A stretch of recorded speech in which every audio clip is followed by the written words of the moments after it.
Lição de número 6. O proto-evangelho manifesta a graça salvadora de Deus. Esse nome gerou polêmica, né? Muita gente vem me perguntar. Não está errado, não? Proto-evangelho, não é o evangelho?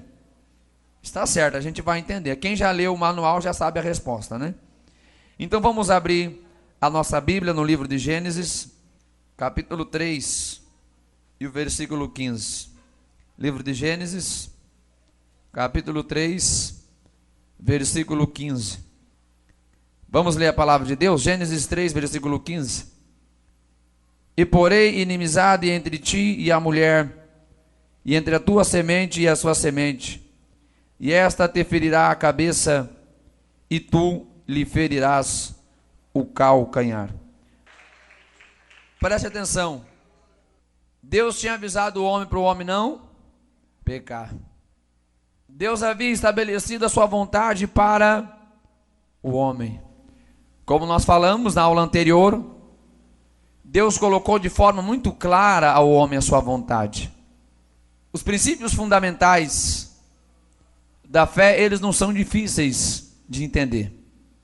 Deus estabeleceu de forma, eu diria, muito bem audível aos ouvidos, ao entendimento do homem, o que ele poderia fazer e o que ele não deveria fazer.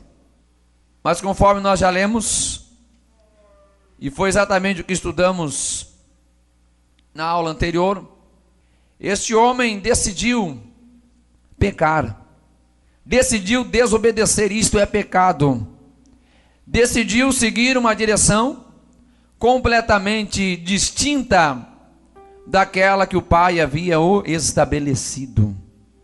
Mas Deus, de maneira alguma, estaria sendo surpreendido por aquilo que estava acontecendo. E é justamente sobre este aspecto que nós vamos falar aqui nesta aula. A ação misericordiosa de Deus em preparar a salvação para o homem, mesmo antes do homem ter pecado.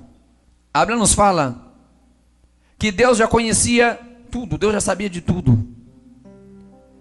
O homem não surpreendeu a Deus quando o homem pecou. Não foi assim, tipo, o homem peca e aí Deus vai ficar preocupado, o que eu vou fazer agora, né? Pois isso aqui não estava no meu projeto, né? Isso aqui não estava nos meus planos não, o que eu faço agora? Alguém me ajuda aí?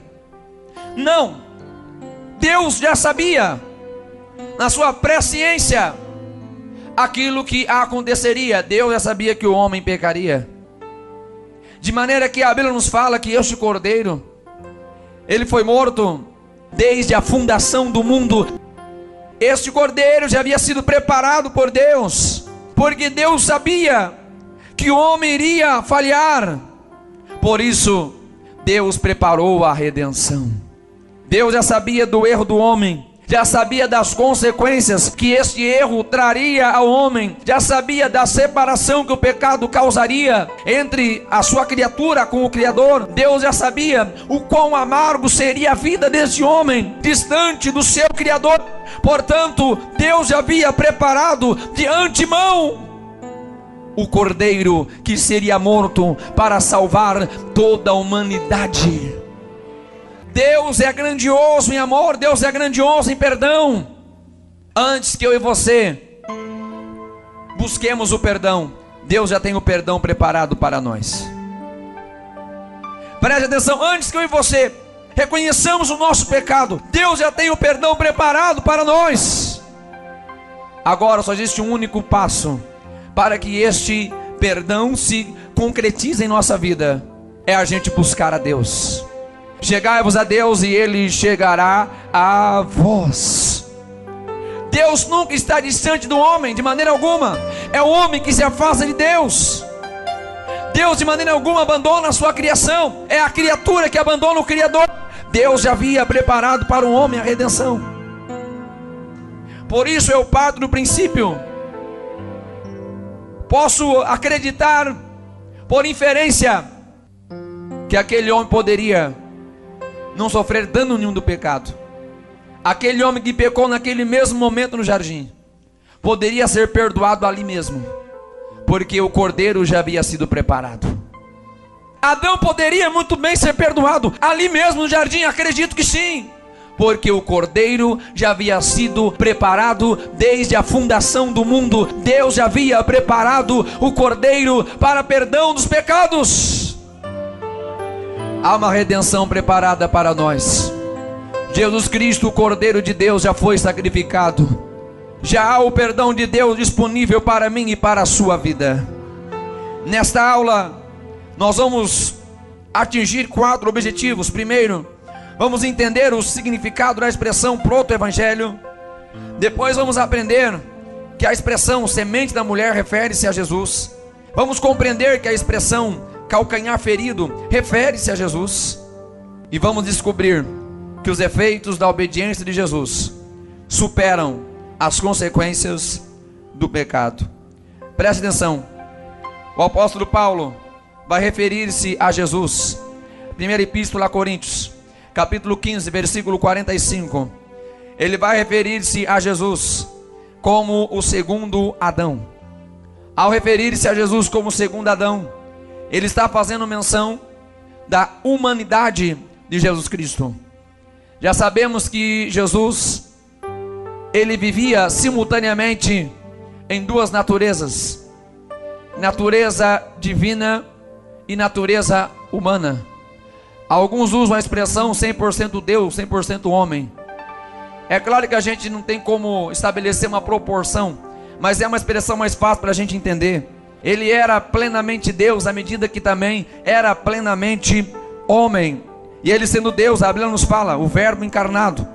Livro de João, capítulo 1, versículo 1, vai explicar isso para a gente.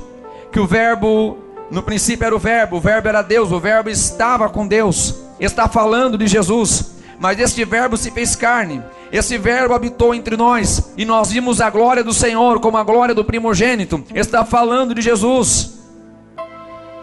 Alguém já disse certa feita que o maior feito histórico não foi o homem colocar os pés na lua, como completou 50 anos no dia 20 de julho. O maior feito de toda a humanidade foi Deus colocar os pés aqui na terra. Jesus esvazia-se da sua glória, e ele vai viver como homem, na mesma qualidade de Adão, quando foi formado do pó, sem pecado. Preste atenção. Se por pecado de um homem entrou o pecado no mundo, somente a obediência poderia também trazer a cura para o pecado da humanidade. A obediência seria o único meio de salvar a humanidade. É isso que o apóstolo Paulo vai falar para nós na epístola aos Romanos, capítulo 5 e versículo 19. Porque, como pela desobediência de um só homem muitos foram feitos pecadores, assim pela obediência de um muitos serão feitos justos. O homem jamais poderia ser justo por si só, mas Cristo Jesus, na sua obediência ao Pai, no cumprimento de toda a lei, ele pode justificar a humanidade. Ele pode justificar o homem pecador, pode regenerar o homem que está morto no pecado, pode reconciliar o homem que está afastado de Deus. Jesus é o sacrifício perfeito pelos pecados da humanidade. Preste atenção, na primeira epístola de Pedro, capítulo 1, versículo 13 ao 20. Portanto, cingindo os lombos do vosso entendimento, sede sóbrios, e esperai inteiramente na graça que se vos ofereceu na revelação de Jesus Cristo. Como filhos obedientes, não vos conformando com as concupiscências que antes havia em vossa ignorância, mas começando aquele que vos chamou, sede pois santos em toda a vossa maneira de viver. Portanto, está escrito: sede santos, porque eu sou santo. E se invocais por Pai aquele que sem acepção de pessoas julga segundo a obra de cada um, andai em temor durante o tempo da vossa peregrinação. Versículo 18: sabendo que não foi com coisas corruptíveis, como prata e ouro, que fostes resgatados da vossa vã maneira de viver. Mas, sabendo que não foi por coisas corruptíveis, como prata ou ouro, que fostes resgatados da vossa vã maneira de viver, que por tradição recebestes dos vossos pais, mas com o precioso sangue de Cristo, como de um cordeiro imaculado e incontaminado. Versículo 20: o qual na verdade em outro tempo foi conhecido, ainda antes da fundação do mundo, mas manifestado nestes últimos tempos por amor de vós. Resumindo, o que é que Pedro está dizendo? Que há uma graça sendo revelada em Jesus Cristo. Há uma redenção preparada por Deus. Ele se refere a isso no versículo 20, que esta graça foi preparada por Deus desde a fundação do mundo. Por isso dizemos que o pecado do homem não surpreendeu a Deus, mas se manifestou agora em Cristo Jesus, para que o homem pudesse receber a graça de Deus. Quem se alegra nesta graça, diga glória a Deus. Quem já recebeu esta graça, diga aleluia. Preste atenção. Para a gente entender o que é o proto-evangelho, a gente vai olhar a raiz dessa palavra, formado por dois termos do grego: proto, que significa primeiro, e evangelium, que significa boas novas. Resumindo, a primeira mensagem de esperança após a queda. Proto-evangelho é a mensagem de redenção, a oportunidade de perdão, a esperança que Deus coloca ao homem no momento que ele peca, na hora que ele cai, na hora que ele vacila. Deus vai colocar uma sentença de redenção ao homem, conforme nós lemos no livro de Gênesis, capítulo 3, versículo 15. Deus está pronunciando a sentença final do inimigo e está sentenciando também uma nova diretriz, uma nova oportunidade, um novo caminho para o homem, que há de ser revelado na semente da mulher. E porém inimizade entre ti e a mulher, e entre a tua semente e a sua semente, e esta te ferirá a cabeça, e tu lhe ferirás o calcanhar.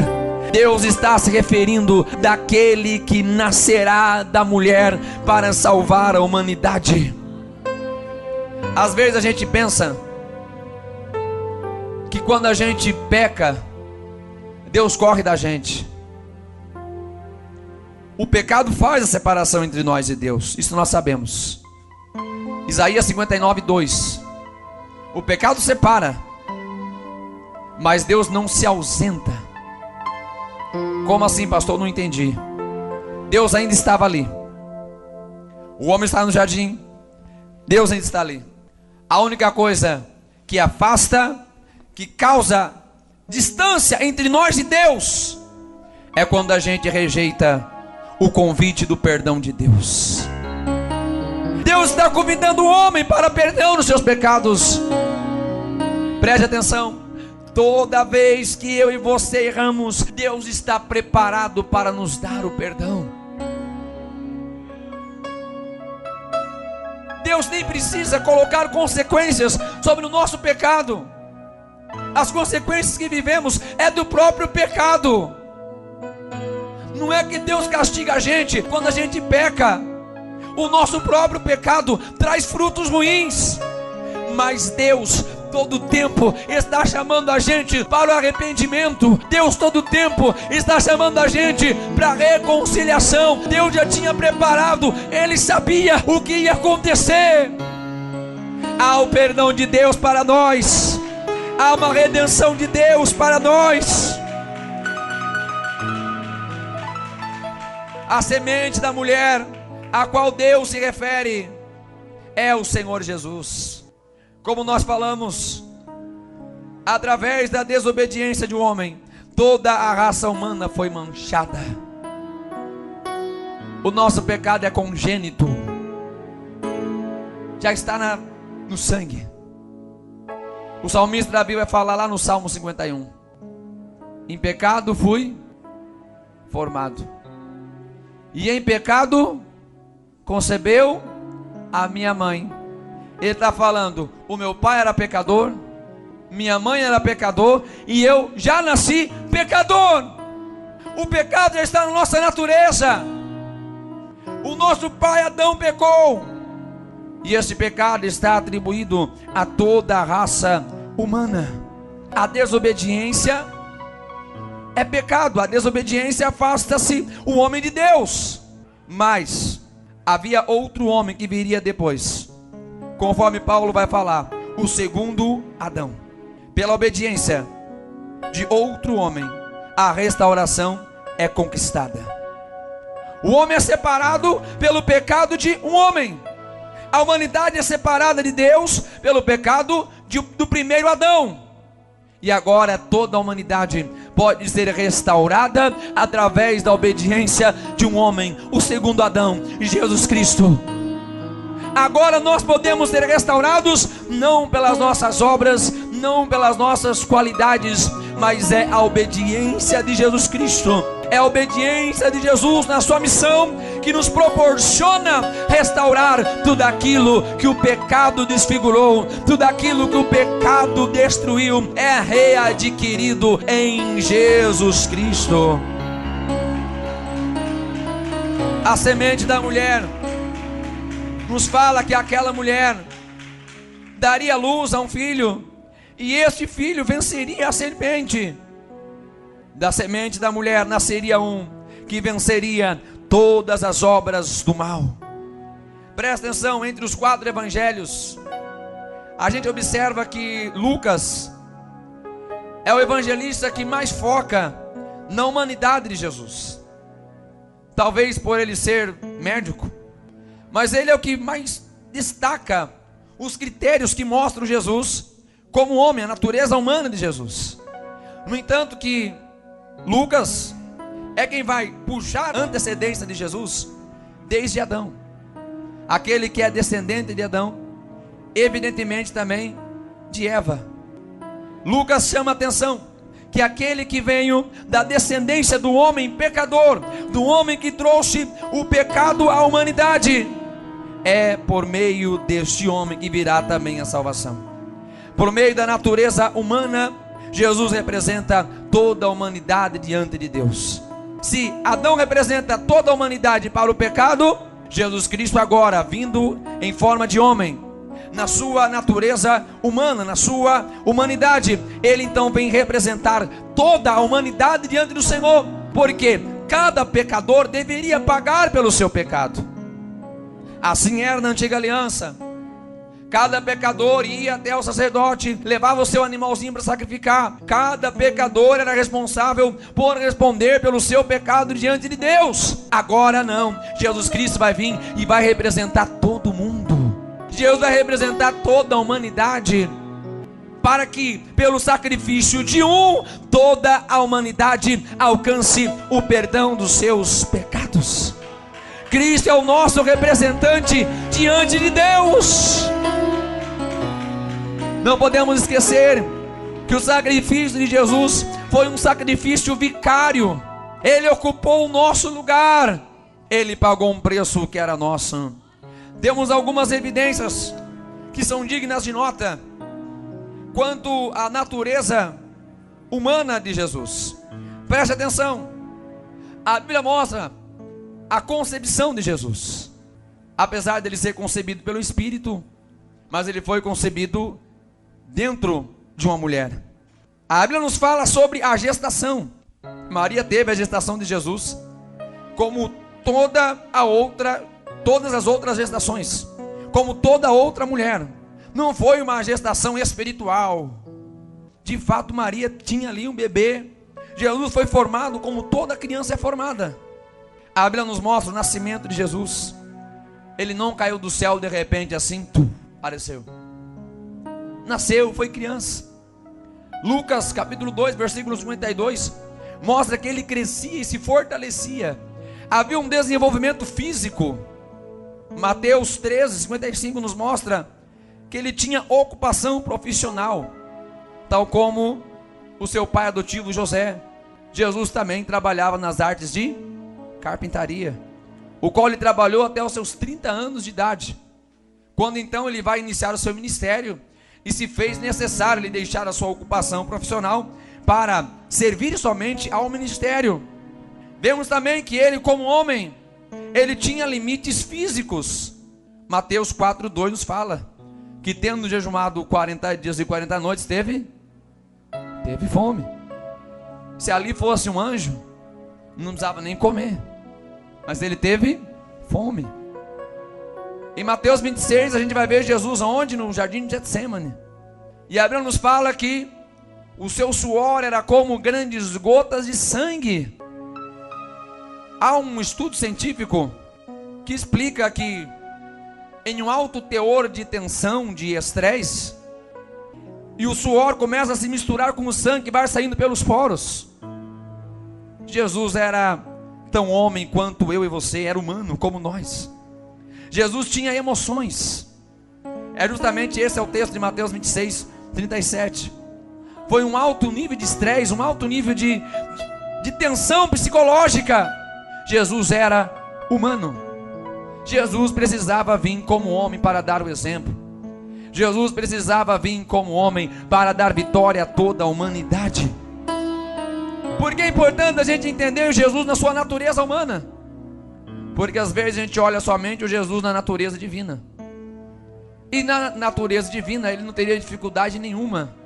Se fosse para ele vir na sua divindade, simplesmente não haveria sacrifício, não haveria dor. Portanto também não haveria remissão. Porque para a remissão é necessário que haja derramamento de sangue. Jesus veio como homem, sofreu como homem, para nos readquirir ao Pai. O calcanhar ferido é o sofrimento de Jesus. Preste atenção. O calcanhar que pisa sobre a cabeça da serpente não é outra coisa senão a vida e a obra de Jesus. A vitória de Jesus sobre as obras do mal está na sua vida, no cumprimento do seu ministério, no cumprimento da sua obra. Por isso eu disse aqui outro dia, talvez alguém vai se lembrar, quando Jesus está no Getsêmani, Jesus ele entende que havia ali uma intenção do Pai para que ele fosse até o final na sua missão. Jesus de maneira alguma iria interromper aquilo que o Pai havia estabelecido para ele, mas ele está diante de uma grande missão, e Jesus ir até a cruz era necessário para que então a redenção fosse completa, fosse plena. Se existia alguém que estava torcendo ali para Jesus desistir, era o diabo. Quando Jesus dizia: se possível afasta de mim esse cálice, se possível passe de mim esse cálice sem que eu beba. Não é que Jesus quer desistir, mas o momento é de tensão, já falamos, Mateus 26. Se existia alguém que estava ali, torcendo com todas as forças, para que Jesus parasse ali, era o diabo, pois ele sabia que a morte de Jesus traria a derrota para ele. Mas quando Jesus diz para o Pai, que não seja feito como eu quero, mas como tu queres, mais uma vez, Jesus, pela sua obediência, ele destrói as obras do mal, ele destrói os efeitos do pecado. O diabo não queria que Cristo completasse a obra, mas ele foi fiel. Diz Paulo, a carta dos Filipenses, capítulo 2, a partir do versículo 7, ele foi fiel até a morte, e morte de cruz. Mesmo em momentos difíceis, ele foi fiel ao seu Pai. Por isso ele vence a serpente, vence o golpe da serpente. Mas também o texto nos fala que o calcanhar dele é ferido. Por calcanhar ferido nós podemos entender que é o sofrimento de Jesus, é a paixão de Jesus, é a cruz de Jesus. Mas tudo isso tem um propósito. O sofrimento de Jesus tem um propósito. A serpente fere o calcanhar de Jesus, mas tem um propósito. Isaías 53, versículo 5. Mas ele foi ferido por causa das nossas transgressões, e moído por causa das nossas iniquidades. O castigo que nos traz a paz estava sobre ele, e pelas suas pisaduras fomos sarados. Foi o sofrimento dele que nos trouxe a liberdade. Foi as feridas dele que nos trouxe a cura. O nosso remédio veio pelo sofrimento de Jesus. Como eu preguei aqui outro dia, é a ferida que curou a ferida mortal que havia em nossa alma, a ferida do pecado, a ferida da desobediência. Jesus Cristo pagou o maior preço para que hoje eu e você estivéssemos livres da condenação do pecado. A Bíblia vai nos mostrar Jesus sofrendo em várias maneiras, não foi só na cruz. Ele foi rejeitado pelos seus irmãos, sofreu no contexto familiar, sofreu porque foi perseguido até pelos seus vizinhos. A Bíblia vai nos dizer que Jesus, estando pregando na sinagoga, dentro da sua própria cidade, Lucas capítulo 4, versículo 28 ao 30, ele está na sua própria cidade pregando. De repente o pessoal não gosta do que ele prega, manda ele embora da cidade. No contexto religioso, os religiosos nunca aceitaram Jesus. Até os seus discípulos o abandonaram quando ele estava prestes a morrer na cruz. E por fim Jesus passou a maior luta espiritual, porque o texto de Mateus 27, versículo 46 nos mostra ele se dirigindo ao Pai e perguntando: Pai, por que me desamparaste? Jesus sofreu em todos os aspectos. E aí às vezes a gente fala que está passando luta, às vezes a gente passa que está difícil. A maior cruz Jesus já levou por nós. E ele disse: eu venci, você também vai vencer. A nossa vitória está segurada na vitória dele. Aí alguém vai dizer: calma aí. Aí alguém vai dizer: não, pastor, mas o texto não está dizendo e vós vencereis, né? Porque eu acabei de falar isso. Preste atenção, estou me referindo ao que Jesus quer dizer no contexto. Tem de bom ânimo, eu venci o mundo. O que ele quer dizer com isso? Gente, preste atenção, eu sou a referência. Se eu venço, você também pode vencer. Não pelas suas forças, mas você vence pelo meu sacrifício, pela minha obediência, pelo meu sangue. Você pode vencer. E foi a morte o ponto mais alto desse sofrimento, e ele venceu até a morte. Quais são os efeitos do cumprimento desta profecia? Preste atenção. O pecado de Adão só trouxe coisa ruim para a gente. Primeiro, desfigurou a imagem do homem. Nós já falamos sobre isso. Aquela imagem que era perfeita, a imagem que refletia perfeitamente os atributos de Deus, agora é desfigurada. Com o pecado, o homem é separado da glória de Deus, sai do jardim, já não está mais habitando com Deus, já não se deleita mais em Deus, com a glória de Deus. E por fim também, o pecado conturbou os relacionamentos pessoais. No entanto, que o filho do primeiro casal matou o seu irmão. O pecado estragou tudo. Estragou o relacionamento com Deus e também com o semelhante. Mas em Jesus, se a desobediência de Adão trouxe vários problemas, a obediência de Jesus resolveu todos os problemas. Em Jesus temos a restauração da imagem do nosso Deus.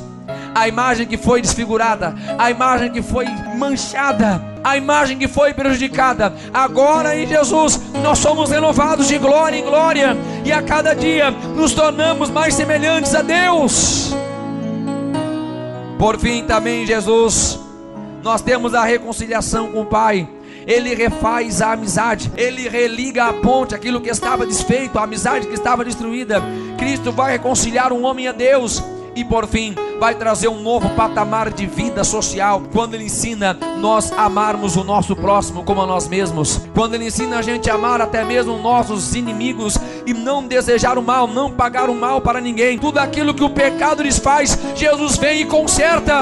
Jesus é a única solução para a humanidade caída. Jesus é a única solução para o homem pecador, não tem outro jeito não. Mas o efeito mais poderoso é a vitória sobre a morte. Paulo vai dizer na primeira epístola aos Coríntios, capítulo 15: onde está a morte, ó teu aguilhão? Onde está o inferno, a tua vitória? Ora, o aguilhão da morte é o pecado, e a força do pecado é a lei. Paulo está dizendo: a força da morte é o pecado, pois o salário do pecado é a morte. Onde há pecado há a morte. Mas a força desse pecado vem da lei, porque Deus estabeleceu uma lei, e que o homem caído não pode obedecer, não consegue obedecer. Aí alguém vai dizer: puxa, agora a gente está perdido. Se o pecado dá força para a morte, e a lei que está estabelecida dá força para o meu pecado, o que é que vamos fazer? Paulo vai responder para a gente: mas graças a Deus que nos dá a vitória sobre o aguilhão da morte, a vitória sobre o inferno, a vitória sobre o pecado, a vitória sobre a lei. Onde está essa vitória? Mas graças a Deus que nos dá a vitória por nosso Senhor e Salvador Jesus Cristo. É em Cristo que nós vencemos o pecado, a morte, nós vencemos a lei, vencemos tudo. É por Jesus, é por Jesus. Se Adão perdeu o direito de acessar a árvore da vida, em Jesus nós temos a promessa da vida eterna. Se Adão não pôde mais desfrutar da árvore da vida por seu pecado, agora em Jesus a gente tem novamente o direito da vida eterna. E eu vou te dar um detalhe muito importante: essa vida eterna é confirmada também por aquilo que a gente se alimenta. O homem testificava da sua vida eterna enquanto ele estava comendo da árvore da vida, certo ou errado? Jesus disse: quem come da minha carne e bebe do meu sangue tem a vida em si mesmo, e eu o ressuscitarei no último dia. O crente que está ligado em Cristo está ligado também no corpo. Quem está ligado no corpo participa do pão e participa do sangue. Por isso que o crente não pode deixar de participar da Santa Ceia. Não é só um pãozinho não, não é só um suquinho não. Jesus disse: quem come da minha carne e bebe do meu sangue tem a vida. Por isso é importante a gente estar na comunhão espiritual do povo de Deus. Se por um alimento a gente não tinha mais a vida eterna, agora Jesus deu o seu próprio corpo, Jesus deu o seu próprio sangue para a gente se alimentar e ter a vida eterna com Ele. E eu o ressuscitarei no último dia. A Santa Ceia do Senhor é coisa séria. A Santa Ceia do Senhor é coisa séria. Tem crente que já não mais valoriza a ceia do Senhor. É coisa séria. Através da ceia a gente testifica a nossa comunhão com Deus e a comunhão com a igreja.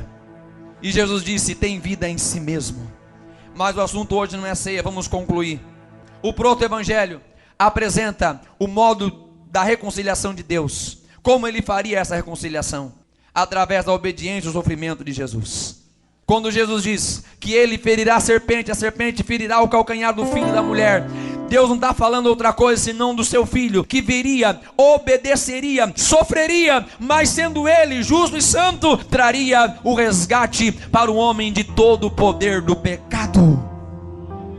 O proto-evangelho nos fala de uma mensagem de esperança que Deus dá para o homem. É a primeira mensagem de Deus, porém o seu conteúdo continua vivo até os dias de hoje.